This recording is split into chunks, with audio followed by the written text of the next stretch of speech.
Yes, good morning everyone.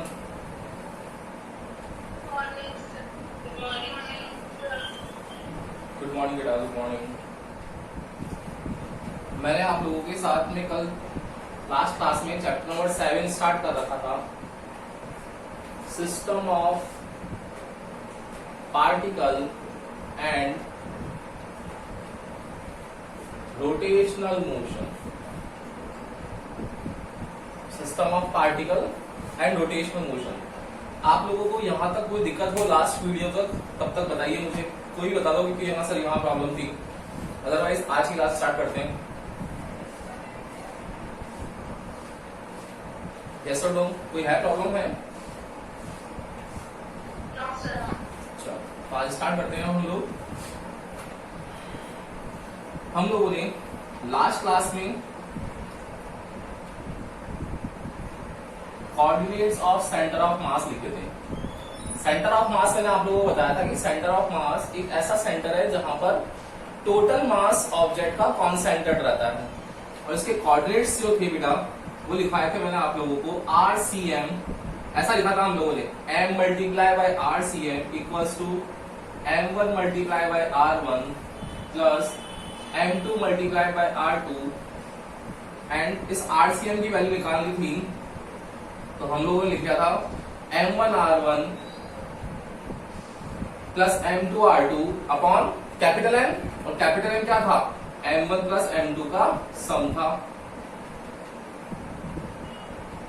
Capital M M1 plus M2 का सम था, तो RCM की वैल्यू आ गई थी M1 R1 plus M2 R2 upon M1 plus M2। Okay, अगर इसको वेक्टर फॉर्म में लिखना चाहें हम लोग तो वेक्टर फॉर्म में कैसे लिख सकते हैं बेटा? अगर इसी को कन्वर्ट करते हैं वेक्टर फॉर्म में तो देखो मैंने बताया था नहीं, तो पोजीशन वेक्टर है, तो पोजीशन वेक्टर तो क्या लगा देंगे वेक्टर इसके ऊपर, ये लगा दिया। ये तो मास तो स्केलर है, ये लगा दिया, ये लगा दिया, देखो ये हो गया। और ये आरसीएम कौन सी पोजीशन वेक्टर जो है वो कौन से प्लेन में था? XY प्लेन में, मतलब ये इसकी आरसीएम की पोजीशन है। तो मुझे बताओ कि यहाँ कोऑर्डिनेट्स होंगे या नहीं होंगे? वो कोऑर्डिनेट्स इसके होंगे XCM के, YCM के होंगे। सेम R1 और R2 था, तो R1 के लिए क्या हो जाएगा? X1 Y1, और R2 के लिए क्या हो जाएगा? X2 Y2। बताओ हो गए ना कोऑर्डिनेट्स? मतलब ये RCM जो है पोजीशन वेक्टर है, और जितने भी पोजीशन वेक्टर है उन सबके कोऑर्डिनेट्स तो होते ही है। क्या होगा? पहले लिखेंगे XCM, बाद में लिखेंगे YCM। तो अगर इंडिविजुअल वैल्यू लिखना चाहें हम लोग तो क्या हो जाएगी? अगर XCM की वैल्यू लिखना चाहें इंडिविजुअल तो कितना आएगा बेटा? इस R1 की जगह लिखेंगे तो क्या आ जाएगा? M1 R1 की जगह X1 plus M2 X2 upon M1 plus M2, and similarly अगर मैं YCM लिखना चाहूं तो M1 Y1 plus M2 Y2 upon M1 plus M2। ये मेरे पास में X एंड Y के कोऑर्डिनेट्स भी आ गए। क्लियर है ये? तो ले लो एक बार इसके स्क्रीनशॉट, फिर इसके क्वेश्चंस करते हैं, देखते हैं कि क्या आंसर आते हैं आपको।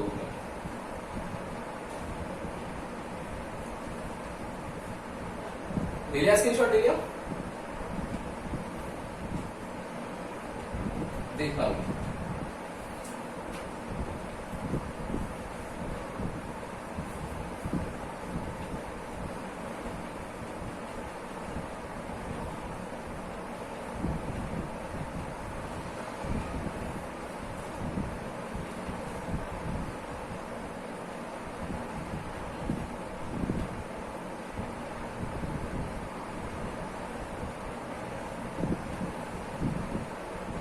एक XY प्लेन है, इसमें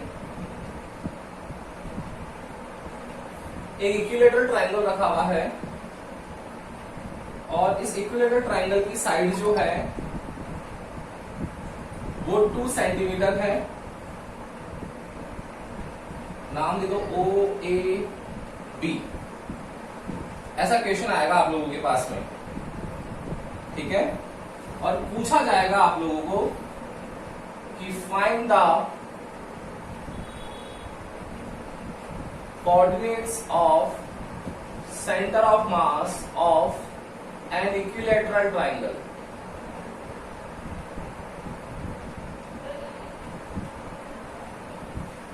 Yes, कैसे करोगे बेटा?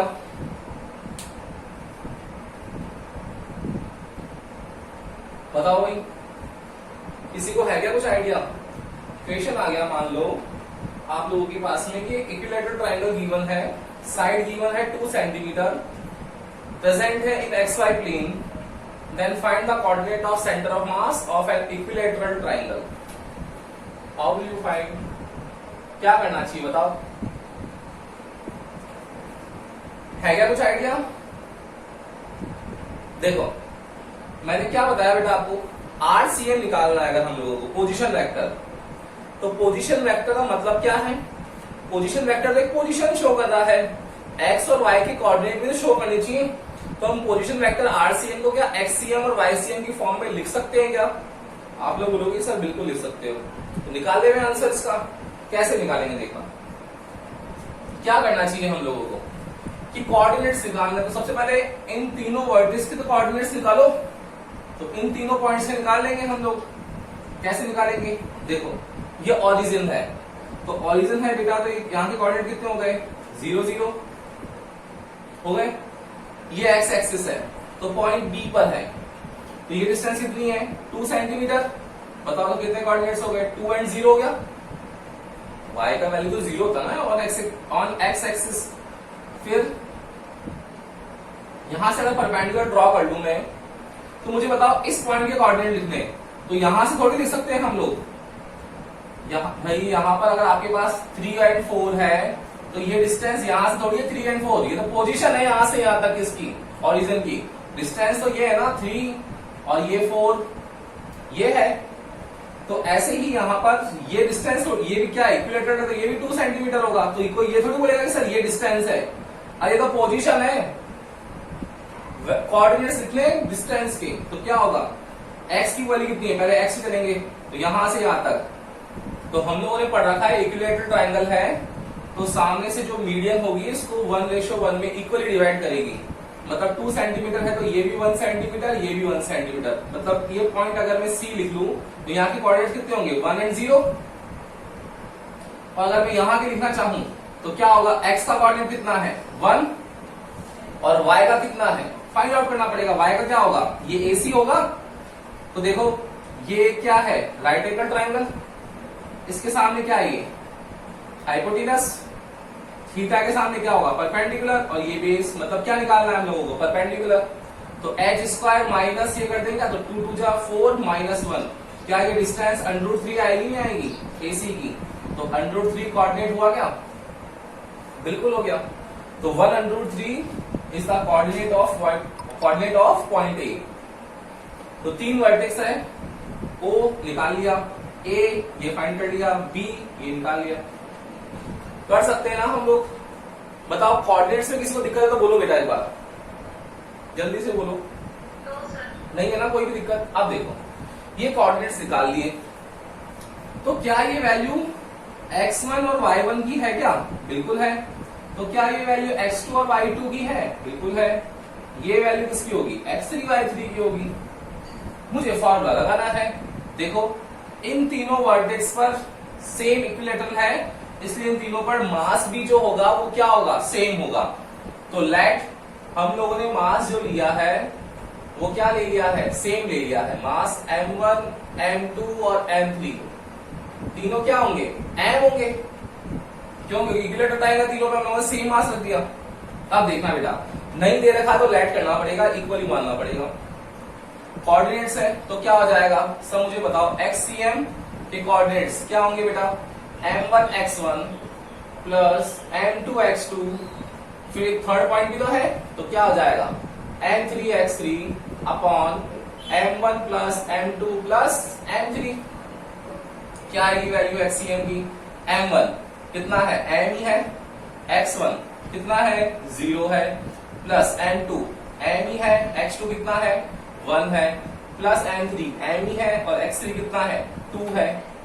Divided by m plus m 3m.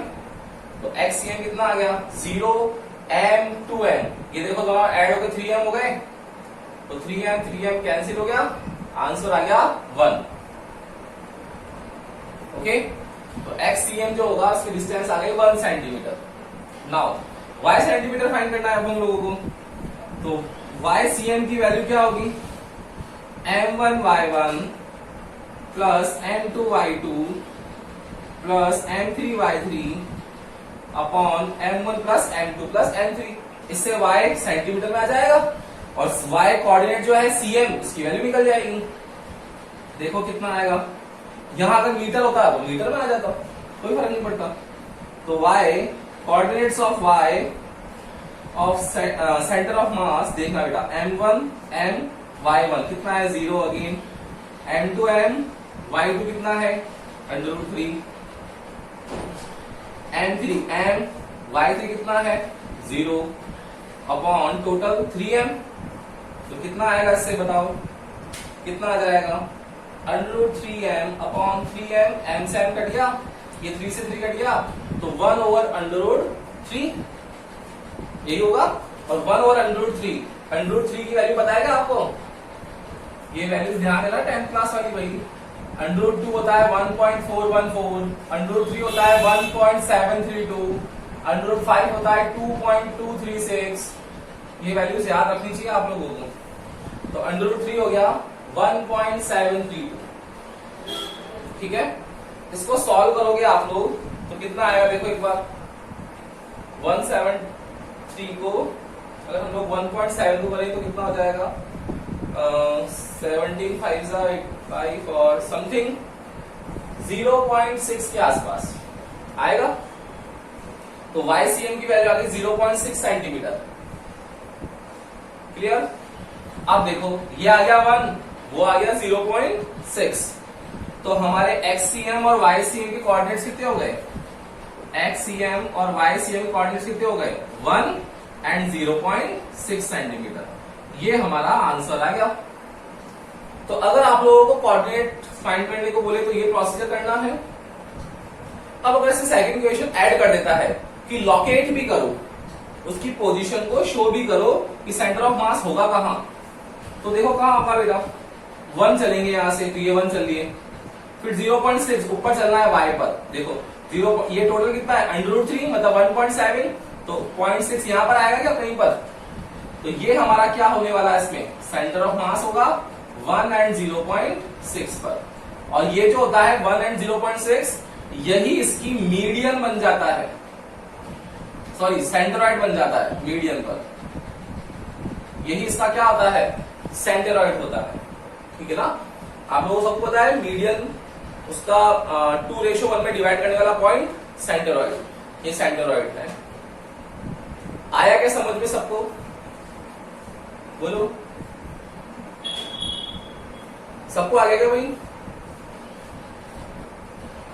Yes और नो, आ गया ना। कर लोगे ना ऐसा क्वेश्चन, चलो ले लो एक बार इसका स्क्रीनशॉट, फिर नेक्स्ट क्वेश्चन करते हैं बेटा।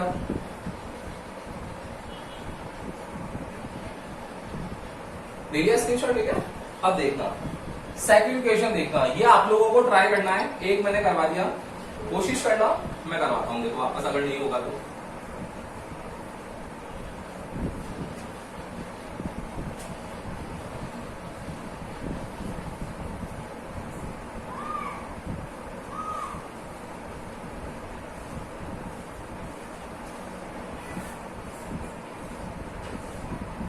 सेकंड क्वेश्चन है बेटा कि वही सेम XY प्लेन है, इस XY प्लेन में एक L शेप लैमिना है, ये आप लोगों के पास में L शेप लैमिना है, या फिर हम लोग उसको ये भी बोल सकते हैं कि स्टेयर टाइप्स फॉर्मेशन है, देखो स्टेयर टाइप फॉर्मेशन है या L शेप, ये देखो L शेप है, L शेप भी बोलते हैं, दोनों में से कुछ भी बोल सकते हो आप लोग। वो बोलता है कि जो ओरिजिन पॉइंट है O, उसकी रिस्पेक्ट में जो L शेप लैमिना है वो आइडेंटिकल है। इट मींस वो आपको साइड के बारे में नहीं बोलेगा कि एक्स कोऑर्डिनेट की डिस्टेंस इतनी है 2 सेंटीमीटर, वाई कितनी है, वो आपको डायरेक्ट बोलेगा शेप दे करके कि आइडेंटिकल है, तो अंडरस्टूड है कि उसका एक्स और वाई जो होगा वो सेम होगा 2 सेंटीमीटर। टोटल मास अब की बार दिया है, total mass of L shape lamina is 3 kg, then find the coordinates of center of mass. Yes, 1 minute है, करो बेटा। अप्रोच क्या होनी चाहिए, सबसे पहले ध्यान रखना है अप्रोच क्या होनी चाहिए क्वेश्चन की, कि कोऑर्डिनेट्स निकालने होते हैं सर हम लोगों को, तो सब जगह कोऑर्डिनेट्स निकालो उसके, करो सब जगह निकालो।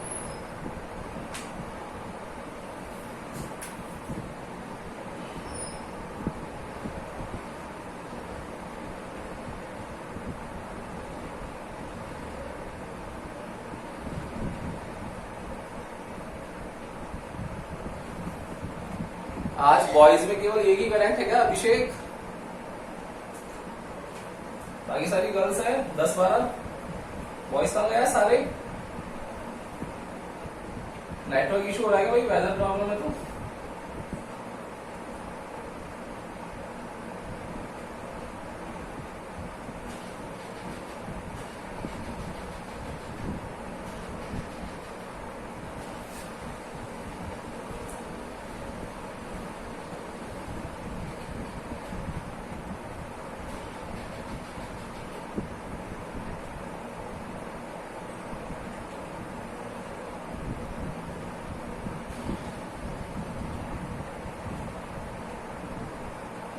यस, हो रहा है क्या मैं करवाऊं, नहीं देखना मैं करवाता हूं। देखो एक बार मुझे बताओ, एक बार एक चीज बता दो ढंग से, कि आप लोगों को एक पता है या नहीं पता है बेसिक क्लासेस की बातें, कि अगर कोई भी एक ऑब्जेक्ट है और वो ऑब्जेक्ट अगर कंप्लीट फॉर्म में है, ये 9th में आप लोगों को सिखाई जाती थी, जैसे सिलेंडर है कंप्लीट एक फॉर्म है, स्फेयर है कंप्लीट फॉर्म है, क्यूब है कंप्लीट फॉर्म है, क्यूबॉइड है कंप्लीट फॉर्म है, ब्रेक हुआ थोड़ी रहता है, तो जो भी कंप्लीट फॉर्म होती है ऑब्जेक्ट्स की, उनका सेंटर ऑफ मास उनके सेंटर पे प्रेजेंट होता है। लेकिन ये कंप्लीट फॉर्म है क्या बेटा, अरे तो एल शेप लेमिना है, एल शेप मतलब एक ऐसा है एल, दूसरा यहां लगा दिया मैंने एल, ये देखो ऐसा है, ये कौन सी कंप्लीट फॉर्म है, तो उसका सेंटर ऑफ मास निकालना पड़ेगा। तो सेंटर ऑफ मास कैसे निकालेंगे, इसको कवर कर देंगे हम लोग, देखो ऐसे कवर कर देंगे, तो कवर करने से हो सकता है आंसर निकल जाए। देखना सब जगह कोशिश करना कि क्या कैसे सॉल्व करना चाहिए हम लोग को, ठीक है। देखो भाई ये एल शेप लेमिना है, तो मैं यहाँ क्या कंस्ट्रक्शन कर सकता हूँ क्या ऐसा, देखो कर दिया, मैं यहां भी कर सकता हूँ क्या, बिल्कुल कर सकते हैं। तो कोऑर्डिनेट्स देखो, सबसे पहले ये 0 0 है, टोटल 2 है, तो ये कितना हुआ होगा 1, तो ये कोऑर्डिनेट कितने हो जाएंगे 1 0, ये कितने हो जाएंगे 2 0।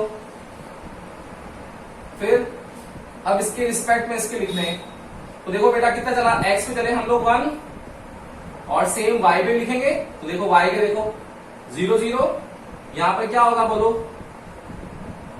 क्या होगा इस पॉइंट का कोऑर्डिनेट, टोटल 2 है तो 1 हो गया, तो x कोऑर्डिनेट क्या होगा 0 1, ये कितना होगा 0 2, इस पॉइंट लिखेंगे कितना हो जाएगा, यहां से 1 यहां से 1, तो 1 and 1, फिर यहां से इसके x का कोऑर्डिनेट 2 और y का कोऑर्डिनेट कितना है ये 1, तो ये कितना हो जाएगा 2 and 1, इस पॉइंट के कोऑर्डिनेट्स लिखेंगे कितना हो जाएगा, यहां से है ये कितना 1, यहां से कितना है ये 2, तो 1, 2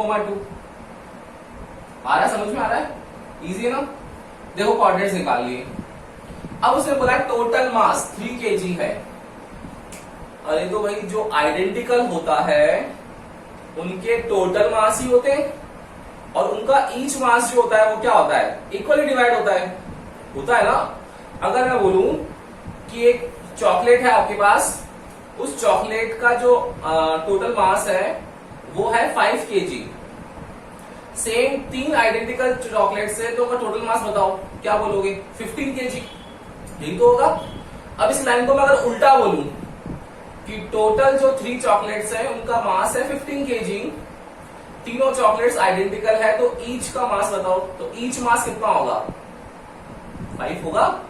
यहां भी सेम ही है, ये तीनों शेप जो है वो आइडेंटिकल है, तो टोटल मास बोल दिया कि 3 है, तो ईच कितना होगा? 1 होगा। अंडरस्टूड हो गया ये तो। ये कितना हो गया? 1 kg। ये कितना हो गया? 1 kg। ये कितना हो गया? 1 kg। सेकंड चीज, अब इसका निकालो अलग से, इसका निकालो अलग से, फिर इसका निकालो, या तीनों का निकाल ले। तो तीनों कैसे निकालेंगे कि भाई ये जो शेप है फर्स्ट वाला, इसका सेंटर ऑफ मास निकालो पहले, फिर इसका सेंटर ऑफ मास निकालो, फिर इसका सेंटर ऑफ मास निकालो। तीनों का सेंटर ऑफ मास आ जाएगा, कोऑर्डिनेट आ जाएंगे, तो रिजल्टेंट निकाल लेंगे 3 से। आ रहा है समझ में? अप्रोच देखना बेटा। और आइडेंटिकल शेप है तो सेंटर ऑफ मास कहां होगा? सेंटर पे होगा।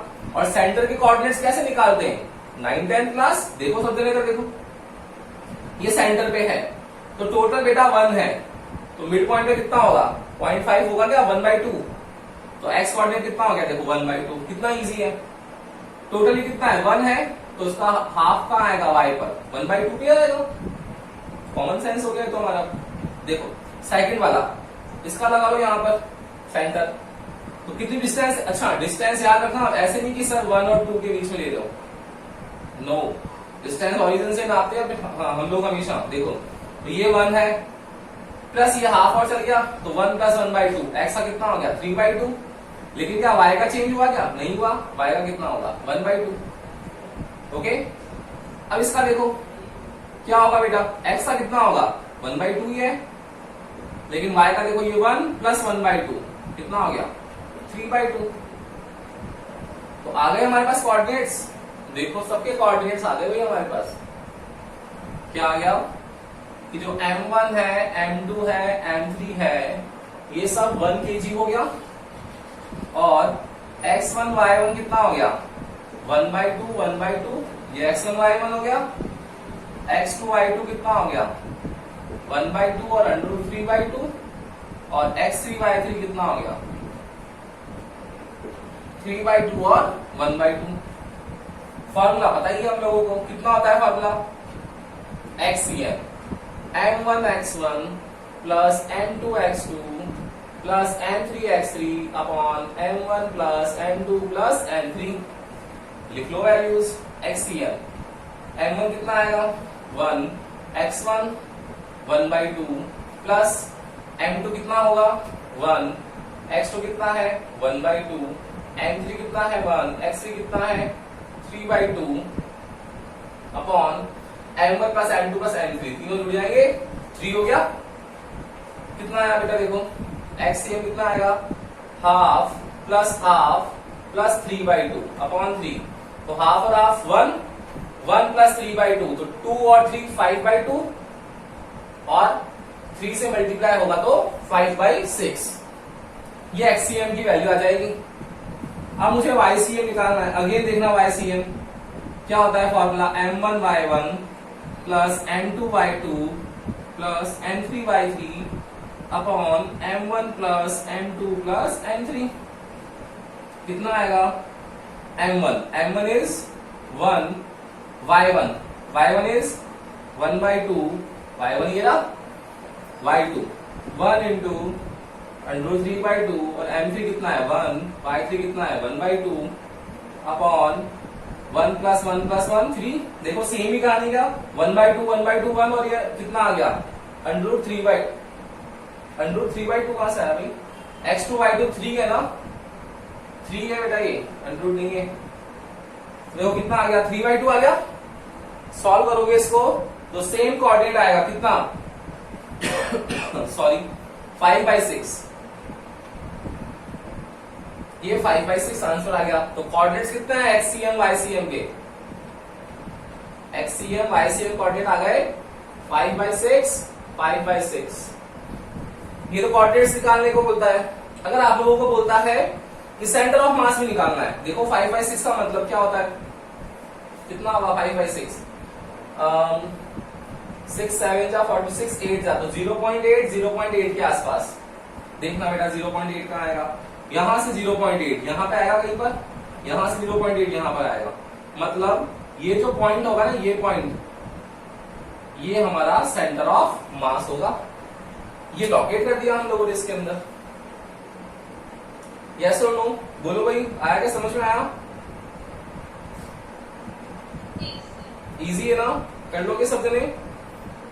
थोड़ा सा ध्यान रखना है ऐसे क्वेश्चंस को अप्रोच करने पर। सबसे पहले आपको याद रखना है कि बेटा हम लोग कैसे तो उसके कोऑर्डिनेट्स निकालें। फर्स्ट चीज, कोऑर्डिनेट्स निकालने के बाद देखो कि जो हमारा डायग्राम दे रखा है वो कंप्लीट है या नहीं है। जैसे पिछला वाला क्वेश्चन करवाया उसमें कंप्लीट डायग्राम था, ब्रेक करने की जरूरत नहीं है। लेकिन अगर कंप्लीट डायग्राम नहीं है तो उसमें अगर मासेस हैं तो वो इक्वली डिस्ट्रीब्यूट करने हैं। फिर थर्ड, फॉर्मूला लगाना है। कोऑर्डिनेट्स आ ही गए, मास आई गया, फॉर्मूला लगाओ और आंसर आ गया। 3 स्टेप्स में क्वेश्चन सॉल्व हो जाएगा। 1 बाय 1 सब स्टेप्स को फॉलो करते जाना है। ठीक है, ले लो उसका भी स्क्रीनशॉट।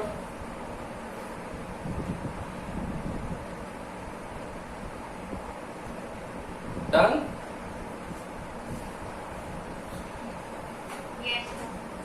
नेक्स्ट है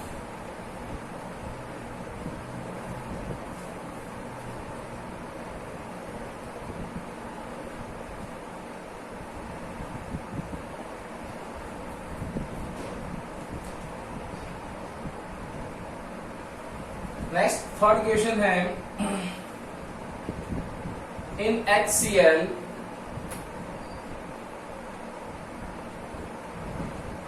the mass of chlorine is 35.5 times of hydrogen mass, hydrogen atom mass। ठीक है, in HCl the mass of chlorine atom is 35.5 times of hydrogen atom mass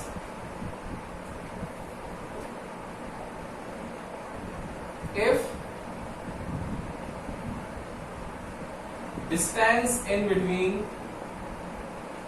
these molecules is 1.65 angstrom, then find the position of center of mass। देखो जरूरी नहीं है हर बार आपके पास कोई shape देके question आएगा सेंटर ऑफ मास का, ऐसा भी आ सकता है। बहुत इजी है, थोड़ा सा डायग्राम ड्रॉ करके एक बार कोशिश करो, देखो क्या होगा। 1 मिनट है आपके पास।